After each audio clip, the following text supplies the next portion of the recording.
हाँ, नमस्कार दोस्तों, कैसे हैं आप लोग। उम्मीद करता हूँ आप ठीक होंगे। जैसा कि आप पीछे देख रहे हैं, मैं आज आपसे बात करने आया हूँ यूपी ट्रिपल एससी पैट के बारे में। आपको पता है कि यूपी ट्रिपल एससी पैट में अगर मैं मैथ, रीजनिंग और डीआई की बात करता हूँ तो ये 30 नंबर आपका है। 30 नंबर में से जो आपके 20 नंबर हैं उसमें आपका डीआई आना है। डीआई का मतलब है, इसे हम बोलते हैं डाटा इंटरप्रिटेशन, समंकों का विश्लेषण। डीआई के लिए मैं एक स्पेशल बैच लगाने वाला हूं। डेली 5 से 5 कम से कम 10 नंबर का वीडियो मैं अपलोड किया करूंगा। हमें क्या पढ़ना है, हमारे एग्जाम में डीआई के कौन से प्रकार आने हैं, कौन सा नहीं आना है। कहीं ऐसा तो नहीं है कि हम पढ़ाई गलत कर रहे हैं, कहीं ऐसा तो नहीं है कि हमने कुछ और पढ़ लिया। तो आइए जानते हैं इसके बारे में। देखिए, मैं आपको बता दूं कि अगर मैं डीआई की बात करता हूं तो डीआई 5 प्रकार का होता है।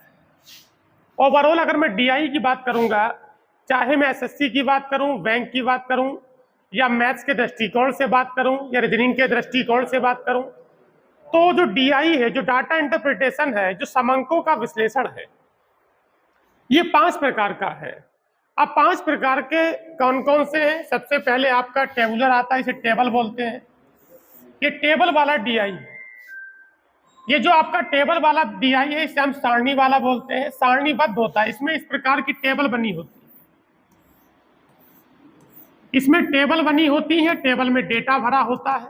कई बार किसी प्रश्न में 2-2 टेबल भी होती हैं।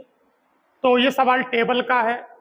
तो टेबल का सवाल करने का तरीका हम आगे सीखेंगे। पहले मैं ये बता देता हूं कि आपके एग्जाम में जो टेबल आनी है, जो सारणी आनी है, आपके एग्जाम में जो टेबल वाला डीआई आना है, जो सारणी वाला डीआई आना है, ये आपका 10 नंबर का आएगा।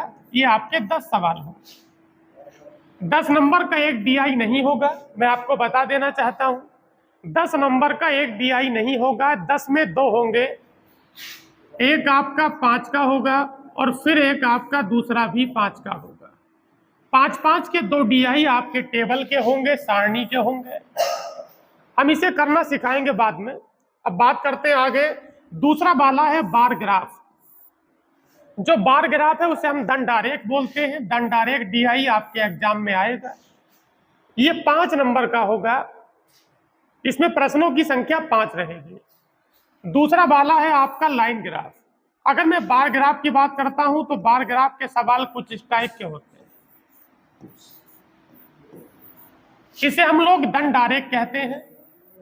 तीसरा वाला जो आपके पास डीआई है वो लाइन ग्राफ है। इसे हम लोग लाइन ग्राफ कहते हैं, या इसे रेखा चित्र भी कहा जाता है। ये भी आपका कुछ इस प्रकार का डेटा इसमें रहता है। कुछ इस प्रकार का डेटा इसमें रहता है, जैसे किसी व्यक्ति की हार्ट बीट चल रही है, मतलब बहुत ज्यादा जो अप डाउन वाली कंडीशन है, इसे हम जो बताते हैं वो लाइन ग्राफ से बताते हैं। हम जो बात कर रहे हैं वो लाइन ग्राफ की कर रहे थे। लाइन ग्राफ जो आपका आएगा, ये भी जो होगा ये आपका 5 का होगा। एक बार हम लोग दोबारा समझ लेते हैं। एक बार हम लोग दोबारा ये समझ लेते हैं। देखिए, जो आपका टेबल है वो 2 टेबल होंगी, 10 नंबर की होंगी। जो आपका बार ग्राफ है, जो आपका बार ग्राफ है, एक होगा, और ये जो होगा ये 5 नंबर का होगा। और तीसरा वाला जो होगा लाइन ग्राफ होगा, और ये भी आपका जो होगा ये 5 का होगा। पाई चार्ट आपको पढ़ने की जरूरत नहीं है, पाई चार्ट आपके एग्जाम में नहीं आएगा। एक अगला रह जाता है कैशलेट डीआई। ये अलग प्रकार का डीआई होता है, हमारे पैट के एग्जाम में ये भी नहीं आएगा। तो यहाँ से हमारे 20 नंबर पक्के हो रहे हैं। मैं उम्मीद करता हूं कि कम से कम 18 प्लस आपके आने चाहिए। ये मैंने टारगेट बना के रखा है। तो मैं डेली कि ऐसा किया करूंगा कि एक दिन में हम 2 टेबल को लिया करेंगे, 5-5 का 2 टेबल हो गया। और अगले दिन में हम लोग ये काम करेंगे कि बार ग्राफ और लाइन ग्राफ को एक साथ लेंगे। 2 टेबल हमारी एक साथ हो जाया करेंगी, उसके बाद बार ग्राफ और लाइन ग्राफ को लेंगे। तो 10 क्वेश्चन एक दिन हो गए, 10 क्वेश्चन अगले दिन हो गए। सहूलियत के लिए मैं ये किया करूंगा कि इसका पीडीएफ अपलोड कर दिया करूंगा। इसका पीडीएफ मैं अपलोड करूंगा, पहले आप लगाइए, उसके बाद मैं इसका सॉल्यूशन दूंगा। एक बात और समझ लें आप इस भ्रम में ना रहे कि यूपी SSSC पैट से हमारा क्या होगा, पैट से वैकेंसी कहाँ आ रही है, लगातार वैकेंसी आ रही है। अगर आपके मार्क्स अच्छे नहीं है तो आपका फॉर्म अप्लाई नहीं होगा, और यदि आपका फॉर्म अप्लाई नहीं होगा तो फिर आपका सिलेक्शन नहीं होगा। इसलिए आप लोग यूपी SSSC पैट को बहुत तरीके से दें, अच्छी रणनीति के साथ दें, हमसे जुड़ के काम करें।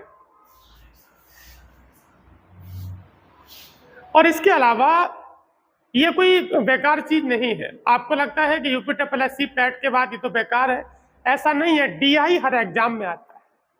कम से कम लगातार 1 मंथ इसके लिए काम करेंगे तो ठीक है। थैंक यू, धन्यवाद।